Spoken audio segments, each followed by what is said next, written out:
¿Y si te dijera que nuestros primeros reyes no vivieron décadas, ni siquiera siglos, sino decenas de miles de años?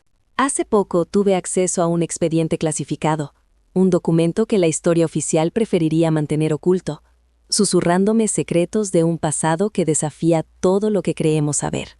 Imagina esto: 1922, el polvo abrasador de Larsa, en el sur de Irak. Un equipo de arqueólogos británicos desenterró algo que, a primera vista, parecía un humilde pisapapeles. Era un prisma de arcilla cocida de apenas 20 centímetros de alto, pero cada centímetro de su superficie estaba cubierto por una densa y rítmica escritura cuneiforme. Este no era un objeto cualquiera. Este es el prisma de Well-Blundell, la versión más completa de la lista de reyes sumerios, un índice oficial de cada ciudad y cada gobernante que alguna vez ostentó el poder en Mesopotamia. Pero lo que revelaba no era solo historia, era una verdad tan monumental que estiraba la línea temporal de la humanidad hasta un punto de ruptura. El documento no comienza como un registro gubernamental aburrido, no. Después de que el reinado descendió del cielo, el reinado estaba en Eridu. La arqueología convencional nos dice que Eridu fue una de las primeras ciudades del mundo, establecida alrededor del 5400 a.C. Pero si analizamos lo que los propios sumerios grabaron en este prisma, las matemáticas simplemente no cuadran. No tiene ningún sentido si intentas encajarlo en nuestra línea de tiempo moderna. La lista afirma que el primer rey, Alulim, gobernó durante 28.800 años. Su sucesor, Alalingar, otros 36.000 años. Solo en las primeras 5 ciudades mencionadas, la lista insiste en que 8 reyes gobernaron por un total combinado de 241.200 años. Piensen en eso por un segundo. 250.000 de años cubiertos por solo 8 individuos. Para ponerlo en perspectiva, hace 240. 300.000 años, los humanos modernos apenas existían, según el modelo evolutivo estándar. Se supone que estábamos afilando palos en cuevas, no manteniendo complejas listas de reyes burocráticas en ciudades amuralladas. Normalmente, cuando los académicos ven números como estos, ponen los ojos en blanco y lo llaman exageración poética o relleno mitológico. Y claro, no soy asiriólogo, pero si te digo que pesqué un pez enorme y luego te proporciono un registro GPS detallado y verificado de cada lugar de pesca que visité el resto de la semana, ¿asumirías que mentí sobre la primera parte solo porque el pez sonaba demasiado grande? Aquí está el problema. A medida que la lista avanza, estas vidas astronómicas comienzan a disminuir. Pasan de 30.000 años a 1, 200, y finalmente a reinados de 30 o 40 años, esperanzas de vida que reconocemos hoy.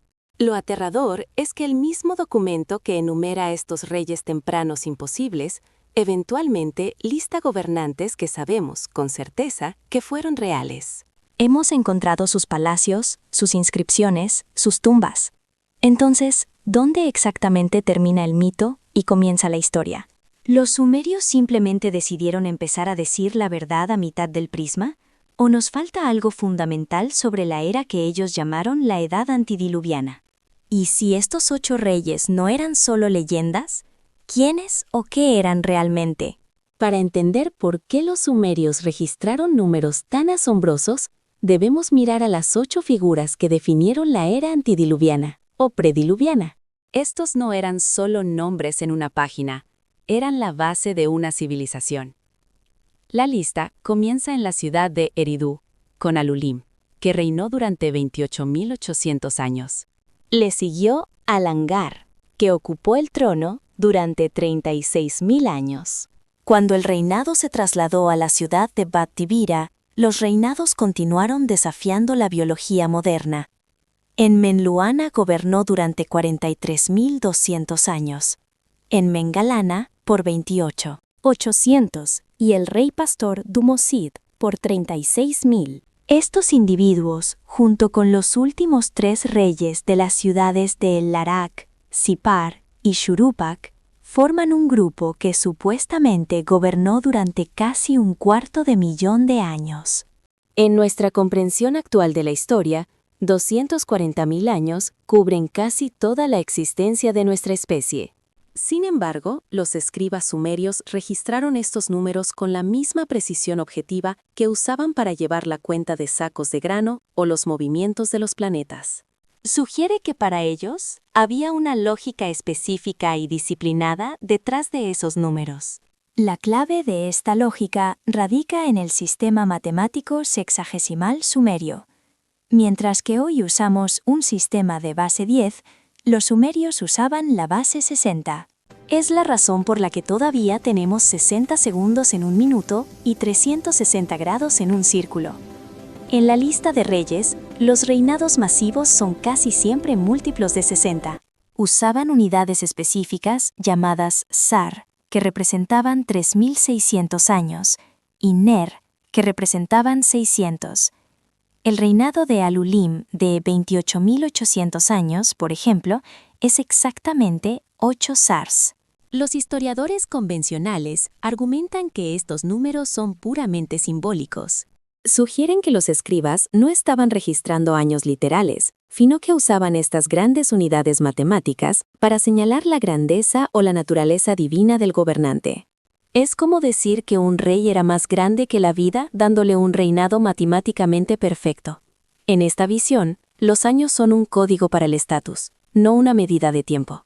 Si te digo que una figura histórica fue un gigante entre los hombres, no buscas un esqueleto de 3,5 metros. Entiendes que es una metáfora de su influencia. Sin embargo, incluso si aceptamos el argumento simbólico, las matemáticas siguen siendo notablemente complejas. Cuando sumas los reinados de estos 8 reyes, obtienes 241.200 años. Algunos investigadores han señalado que estos números no son solo múltiplos aleatorios de 60, parecen sincronizarse con ciclos astronómicos, específicamente la precesión de los equinoccios. Este es el lento bamboleo del eje de la Tierra, que tarda unos 25.920 años en completar un ciclo. Porque una sociedad que, según la historia convencional, todavía estaba desarrollando los fundamentos de la vida urbana, estaría obsesionada con ciclos astronómicos de 26.000 años. No tiene ningún sentido si simplemente estuvieran registrando mitos. Para siquiera notar estos patrones, se necesitan generaciones de observación estable y meticulosa. Esto lleva a una perspectiva más provocadora. La lista de reyes podría ser una memoria distorsionada de una época genuinamente altamente funcional que existió mucho antes de que comenzaran nuestros registros estándar. En lugar de una inmortalidad literal, algunos académicos sugieren que estos reinados podrían representar en realidad dinastías o épocas enteras de gobierno categorizadas bajo un solo nombre. Del mismo modo que nos referimos a la era victoriana, para cubrir muchas décadas de cambios complejos, los sumerios podrían haber condensado siglos en estos bloques matemáticos. Esto preserva la línea de tiempo sin la necesidad de un humano de 30.000 años de edad. Sin embargo, los propios sumerios no ofrecieron esa advertencia.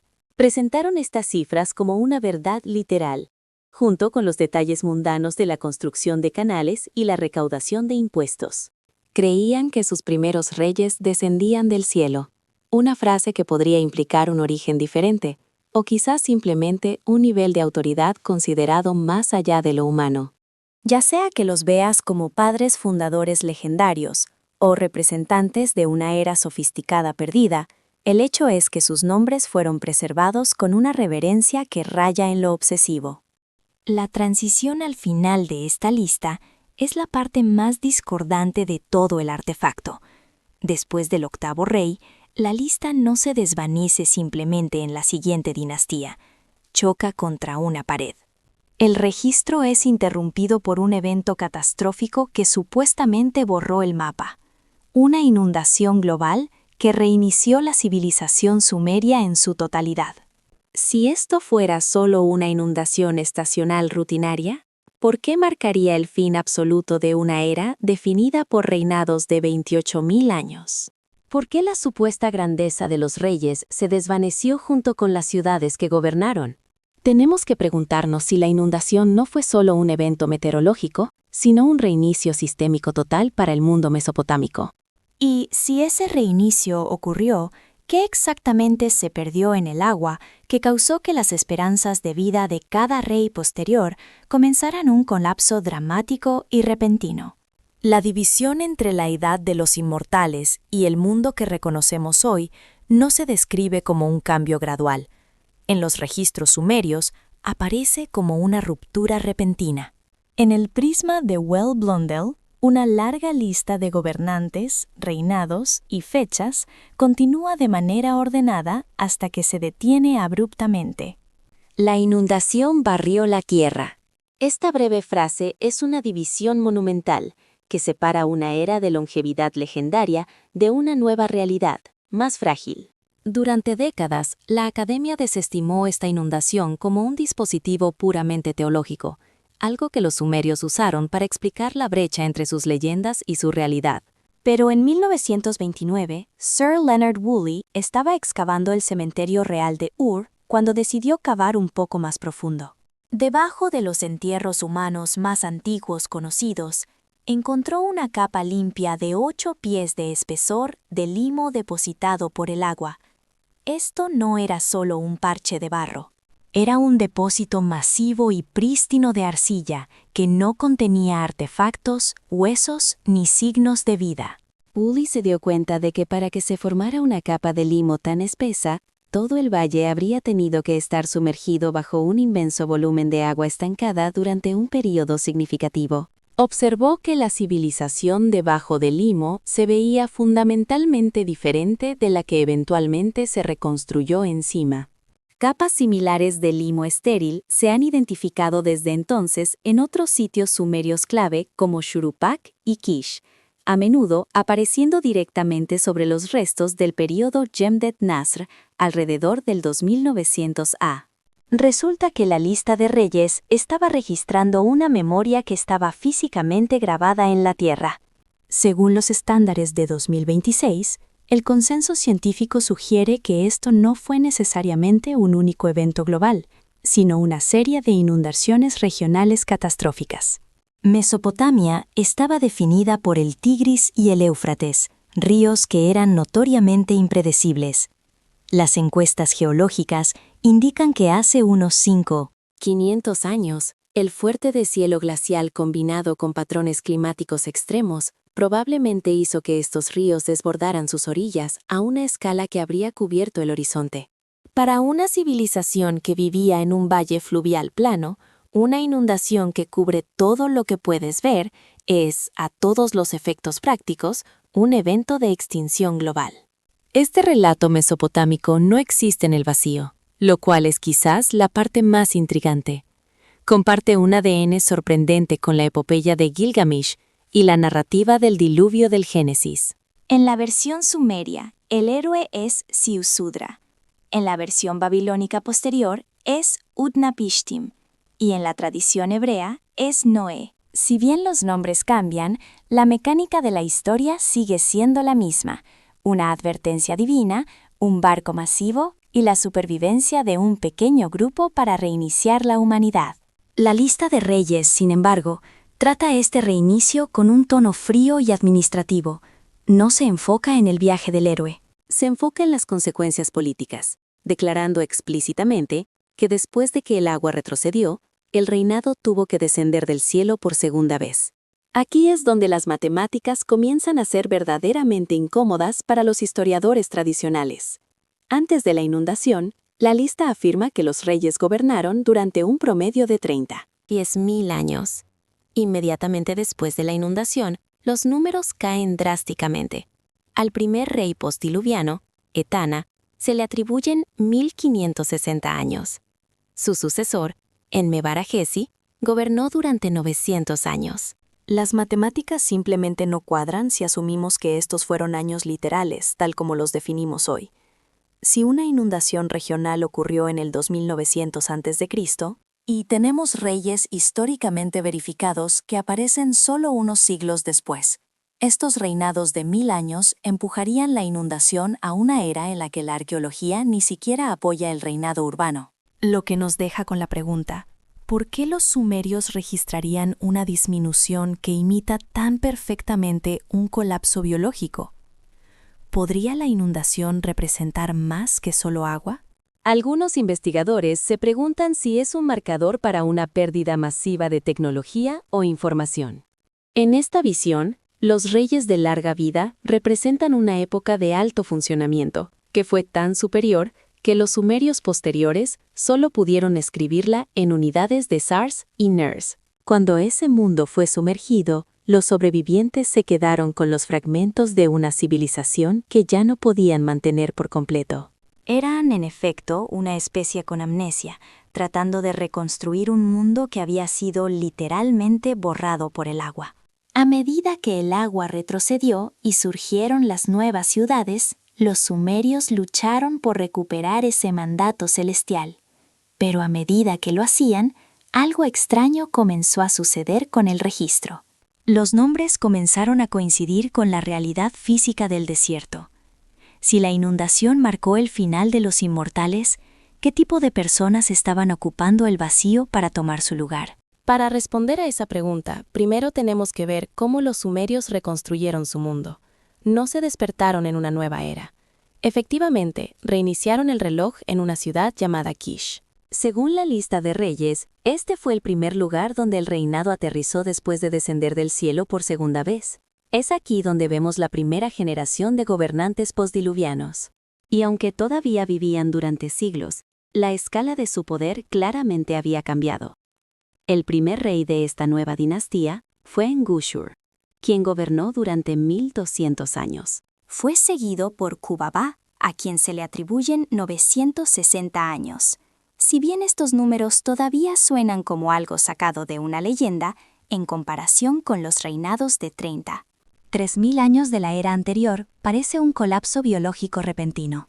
Esta sección de la lista es un puente fascinante, porque muestra a los sumerios tratando de reconciliar su masivo pasado legendario con la realidad más corta y frágil del presente. Este fenómeno a menudo se llama decadencia de la longevidad.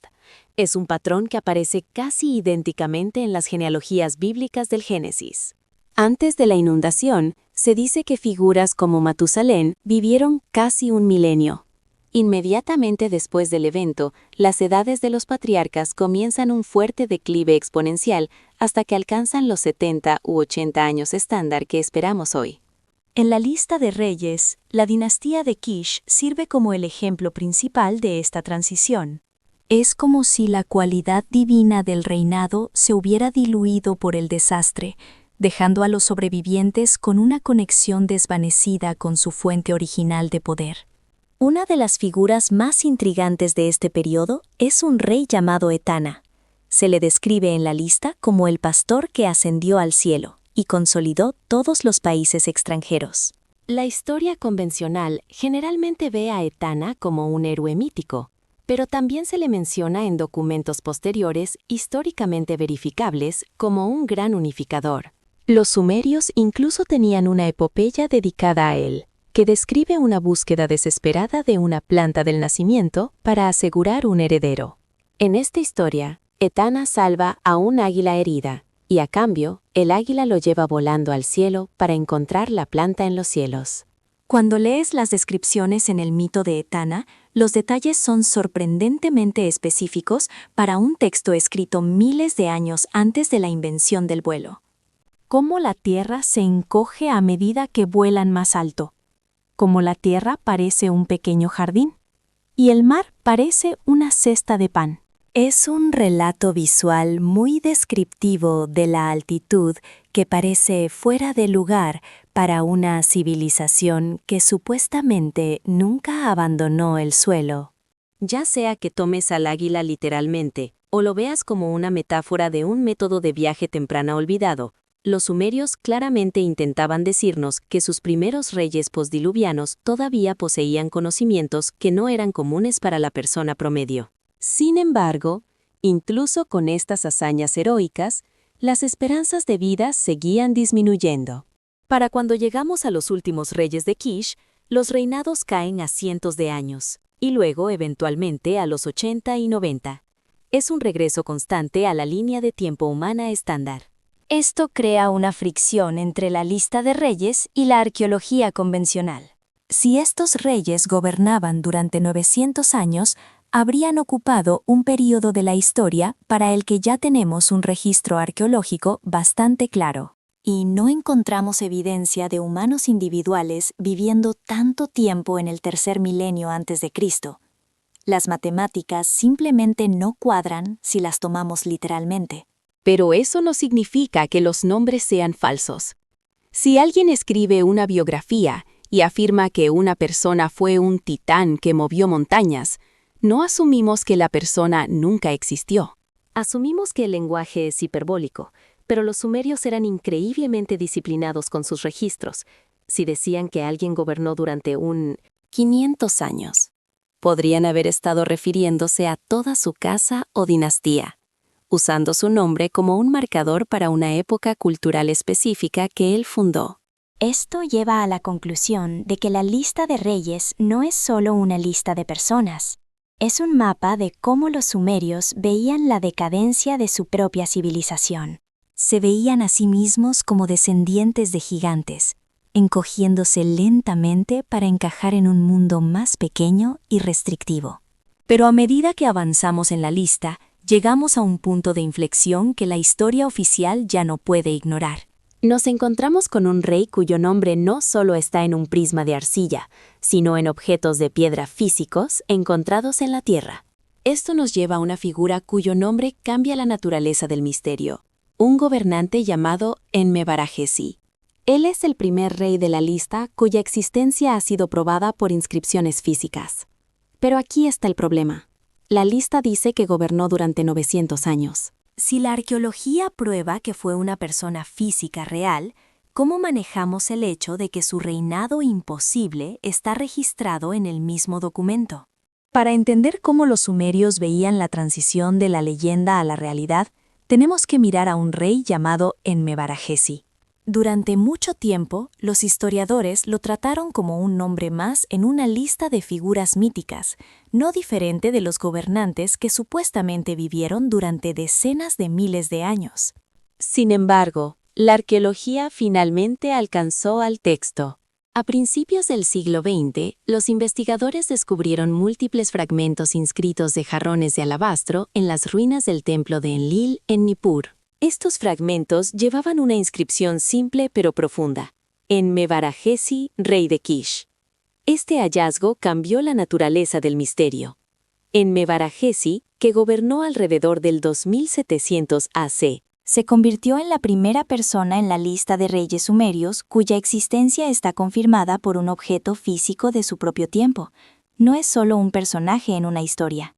Fue un hombre vivo que encargó ofrendas en templos y lideró ejércitos contra los elamitas vecinos. Pero este descubrimiento creó una paradoja masiva para la ciencia moderna.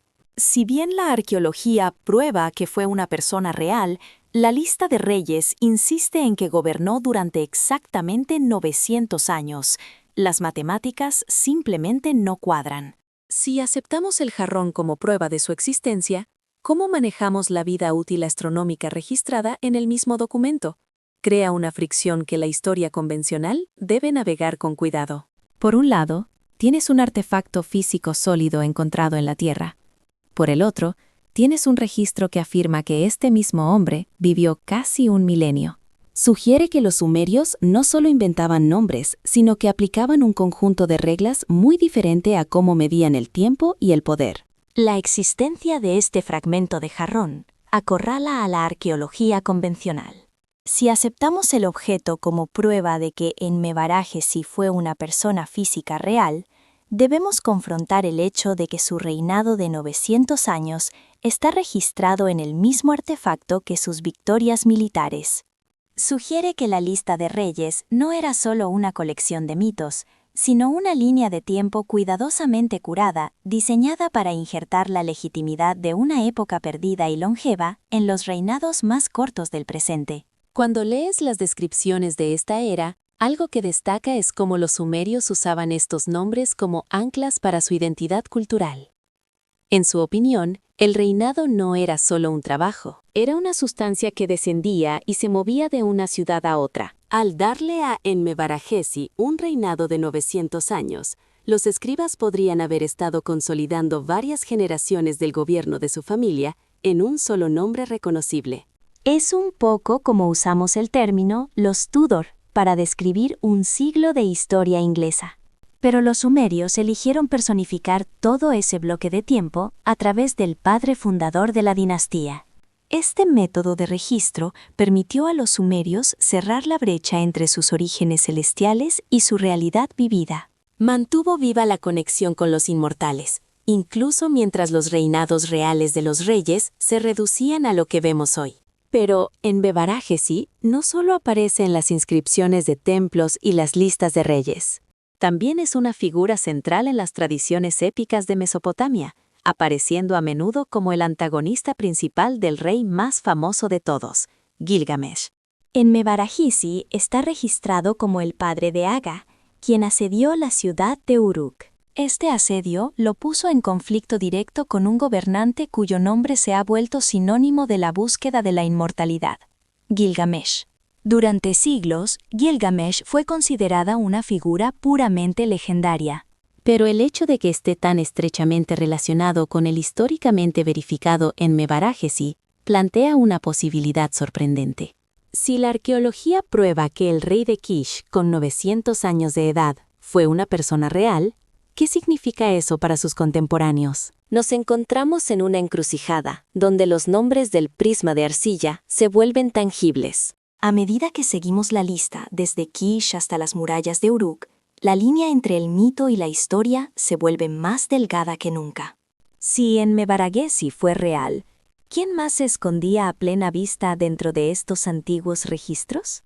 A medida que la influencia de Kish comenzó a decaer, la lista de reyes registra un cambio en la sede del poder a la ciudad de Uruk. Esta transición introduce una secuencia de gobernantes que forman el núcleo de la tradición heroica mesopotámica, incluyendo figuras como Enmerkar, Lugalbanda y el más famoso de todos, Gilgamesh. En la lista de reyes, Gilgamesh está registrado como el quinto rey de Uruk, a quien se le atribuye un reinado de 126 años.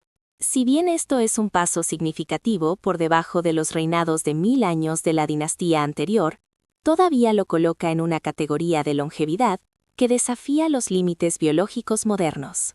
Lo que hace que esta sección de la lista sea particularmente convincente es cómo se cruza con diferentes tipos de registros antiguos. Tenemos la propia lista de reyes que proporciona un marco cronológico. Luego tenemos la tradición literaria, específicamente la epopeya de Gilgamesh, que lo retrata como un semidios en busca del secreto de la vida eterna. Finalmente, tenemos la arqueología física. En el sitio de Warka, en el Irak moderno, los investigadores han trazado los restos de las enormes murallas perimetrales de Uruk. Estas fortificaciones se extienden por 6 millas y alguna vez fueron reforzadas con casi 900 torres defensivas. Los propios sumerios atribuyeron explícitamente a Gilgamesh la construcción de estas murallas, y la escala de las ruinas sugiere un nivel de ingeniería y organización laboral que coincide perfectamente con la descripción de la lista de reyes de un poder regional dominante. Cuando lees las descripciones de Uruk de esta era, algo que destaca es el alto grado de planificación urbana y complejidad social. La ciudad estaba dividida en distritos distintos para templos, residencias y jardines, lo que sustentaba una población que pudo haber alcanzado los 50.000 habitantes en su apogeo. Esto no era un asentamiento primitivo, era una metrópolis en expansión. La lista de reyes refleja esta realidad, al detallar la primera dinastía de Uruk como un periodo de intensa expansión. Antes de Gilgamesh, la lista menciona a Enmerkar, de quien se decía que había construido la propia ciudad de Uruk, y supuestamente se involucró en una guerra comercial de larga distancia con una tierra rica y distante llamada Arata. Las matemáticas de estos reinados siguen siendo un punto de debate. Si bien los 126 años de Gilgamesh son más fundamentados que los reinados de 28, 300 años de los reyes prediluvianos todavía ocupan un espacio entre la realidad y la leyenda.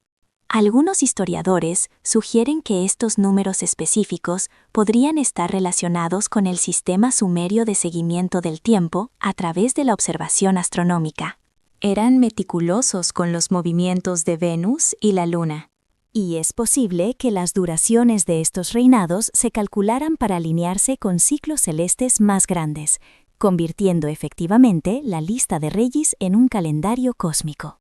La presencia de Gilgamesh en el mismo artefacto físico que figuras históricamente verificadas, como en Mebarajesi, crea un fuerte argumento para su existencia real. En 2003, un equipo arqueológico afirmó haber encontrado lo que podría ser la tumba de Gilgamesh debajo del antiguo lecho del río Éufrates, utilizando imágenes magnéticas para localizar una gran estructura que coincidía con descripciones antiguas. Si bien el sitio permanece en gran parte sin excavar debido a la inestabilidad regional, el descubrimiento de tales coincidencias precisas entre el texto y el terreno sugiere que la lista de reyes es más una guía histórica de lo que asumimos anteriormente. Sin embargo, a medida que la lista pasa a la edad heroica de Uruk, comienza a surgir un nuevo patrón. Los reinados de los reyes continúan acortándose, y el enfoque del documento cambia de grandes hazañas legendarias a las realidades de la guerra y la rivalidad entre ciudades-estado. El reinado comienza a moverse rápidamente entre ciudades como Ur, Adab y Mari. Este movimiento rápido sugiere que la lista de reyes se estaba utilizando como un arma de legitimidad. Revela una narrativa curada, diseñada para favorecer ciudades específicas, mientras sentencia a sus rivales al olvido histórico. Si la lista de reyes era lo suficientemente precisa como para llevarnos a las murallas de Uruk y los jarrones de Kish, ¿por qué ignora por completo a algunos de los gobernantes más poderosos e influyentes de la época? Hay reyes que dejaron enormes monumentos e inscripciones detalladas propias. Sin embargo, sus nombres no se encuentran en ninguna parte del prisma de Weld Blundell. Esto plantea la pregunta de si la lista es una historia completa o si fue diseñada para ocultar la existencia de cualquiera que no encajara en la versión oficial de la línea de tiempo. Si bien la lista de reyes proporciona un marco notablemente detallado de la historia mesopotámica, su precisión a menudo se define tanto por lo que omite como por lo que incluye. A medida que avanzamos en las dinastías posteriores, comenzamos a ver un patrón de omisiones significativas que desafían la idea del documento como un registro histórico neutral. Hay ciudades y dinastías enteras que sabemos que existieron a través de la evidencia arqueológica. Sin embargo, están completamente ausentes del prisma de Weld Blundell. El ejemplo más famoso es la ciudad-estado de Lagash. La arqueología ha desenterrado miles de tablillas de arcilla, edificios monumentales y exquisitas estatuas pertenecientes a esta ciudad. Particularmente durante el reinado del rey Gudea, fue uno de los constructores más prolíficos y gobernantes influyentes de toda Sumeria. Sin embargo, ni él ni ningún otro rey de Lagash se mencionan en la lista de reyes. Esto no es un pequeño descuido, es una exclusión deliberada de una superpotencia regional. Si solo tuviéramos la lista de reyes para guiarnos, ni siquiera sabríamos que Lagash existió. Esto crea un grave conflicto entre la palabra escrita y el terreno físico. La razón de estas omisiones radica en la filosofía política específica de los sumerios. La lista de reyes fue diseñada para apoyar una ideología muy específica, la creencia de que el reinado era un mandato divino singular, que solo podía existir en una ciudad a la vez. Los escribas que compilaron la lista intentaban crear una narrativa de una nación sumeria unificada, aunque la realidad en el terreno era a menudo un mosaico caótico de ciudades-estado rivales que gobernaban simultáneamente. Al excluir a Lagash, los autores estaban borrando efectivamente a un rival político de la línea de tiempo oficial. Si una ciudad no estaba en la lista, no ostentaba oficialmente el reinado divino, lo que hacía que sus gobernantes fueran ilegítimos a los ojos de la historia. Esto revela un lado de la antigua contabilidad que en realidad es bastante moderno. La lista de reyes no era solo una forma de recordar el pasado, era una forma de controlarlo. Era una narrativa curada diseñada para legitimar a quien quiera que ostentara el poder en el momento en que se escribía la lista, generalmente los reyes de Isin o Larsa.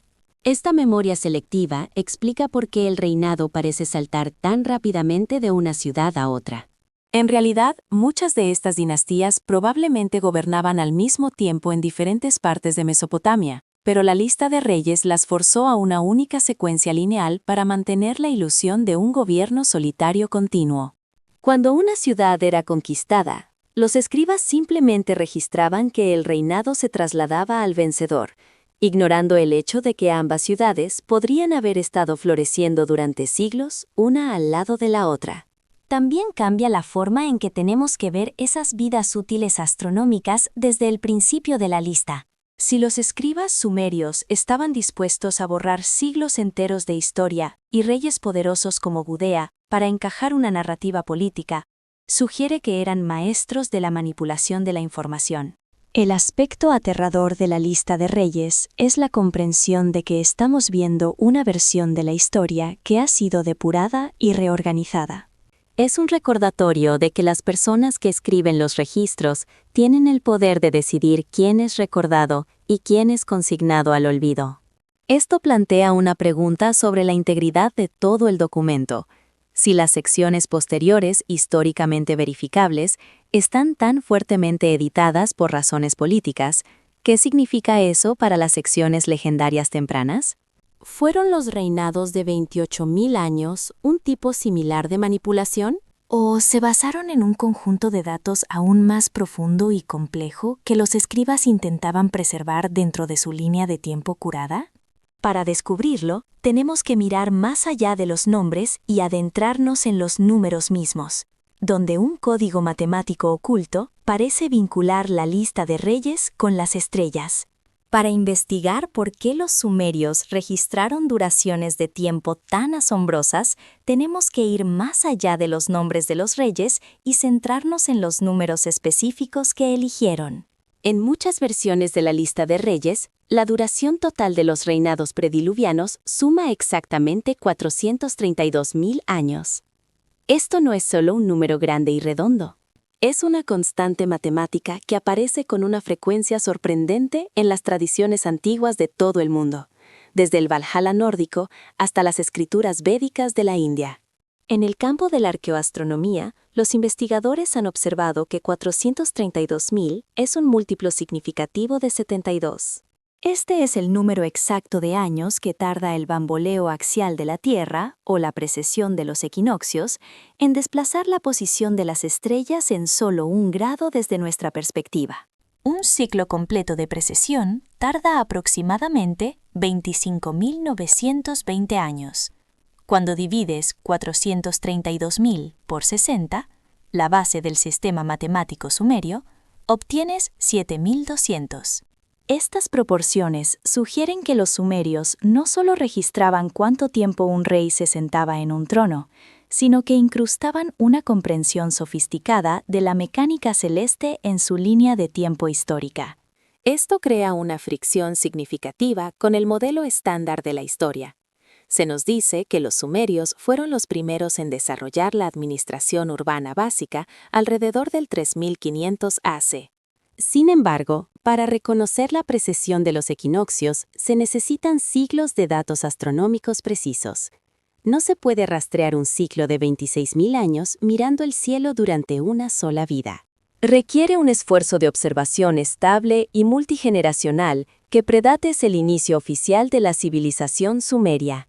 No tiene ningún sentido que un grupo de primeros agricultores posea estos datos, a menos que los heredaran de una fuente aún más antigua. Una perspectiva debatida en 2026 es que la lista de reyes funciona como un reloj astronómico. Al asignar estos números precesionales a sus primeros gobernantes, los sumerios pudieron haber estado preservando la memoria de un tiempo en que la historia humana y los movimientos del cosmos estaban perfectamente sincronizados. En esta visión, los 432. 5.000 años representan una era de orden cósmico que fue físicamente destrozada por el gran diluvio, lo que llevó a los reinados erráticos y más cortos de las dinastías humanas que siguieron. Cuando miras las matemáticas, algo que destaca es cómo los sumerios usan estas unidades para categorizar grandes bloques de tiempo. Usaban el sar para 3. 600 años, el ner para 600 años y el sars para 60 años, para construir su línea de tiempo.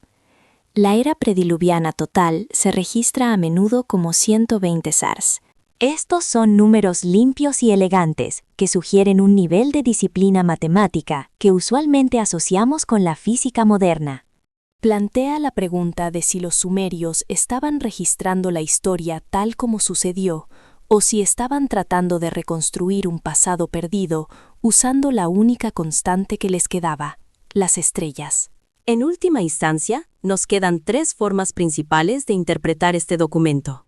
La visión principal es que los números son puramente simbólicos, una forma matemática de decir que estos reyes eran divinos.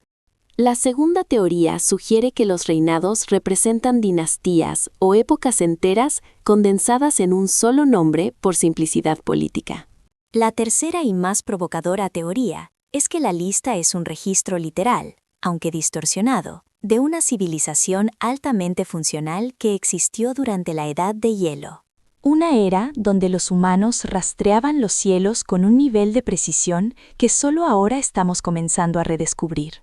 Lo que hace que el prisma de Well-Blundell sea tan impactante es la posibilidad de que preserve un registro de eventos que las tradiciones posteriores tuvieron dificultades para explicar o recordar. En lugar de describir la civilización como una simple progresión desde sus inicios primitivos, el texto insinúa algo diferente. Sugiere que las sociedades antiguas pueden haberse visto a sí mismas como herederas de los restos de un mundo anterior, uno que ya había logrado un alto nivel de organización antes de ser interrumpido. En ese sentido, el prisma se lee menos como un mito de orígenes y más como un intento de preservar la continuidad después de un colapso. Refleja una cultura que intenta reconectarse con el conocimiento, la autoridad y el orden que creía que alguna vez existió, pero que ya no era completamente accesible. Entonces, ¿cuál es tu teoría sobre estos reinados de 28.000 años? ¿Estamos mirando un código matemático sofisticado o el recuerdo genuino de una época perdida de la humanidad? Déjame saber tu teoría en los comentarios. Y si esta inmersión profunda te intrigó, suscríbete para más exploraciones de las anomalías de nuestro pasado. Hasta la próxima. Sigue curioso.